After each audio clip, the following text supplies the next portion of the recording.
Let's go. ఇక్కడ కాదు అక్కడ చూడు. మూర్తి గారు పిల్లలందరికీ బాగా వడ్డించండి. అందరు కడుపు నిండా బాగా తినాలి. అర్థమవుతుందా బాబు? తిను. నువ్వు పెద్దగా రావాలి.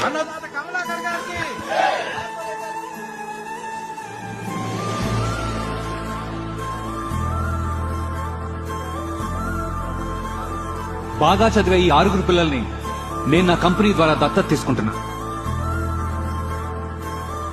సార్ ఆశ్రమం నుంచి మూర్తి గారు పిల్లలు వచ్చారు. మేడం 10 lakhs క్యాష్ పంపారా? పంపారు సార్. ఆ క్యాష్ లోపల పంపించు, వాళ్ళని బయటకు పంపించు. Okay sir. మనుషులంతా ఎలా ఉన్నారేంట్రా? ఒకడేమో అన్నం పెడతానని వాసన చూపించి వెళ్ళిపోయాడు, ఇంకోడేమో ఆసరాగా ఉంటానని అబద్ధాలు ఆడాడు. ఇక్కడికి వచ్చానంత పెద్ద దొంగలరా, వాళ్ళ అవసరం మనం వాడుకుంటున్నారంతే.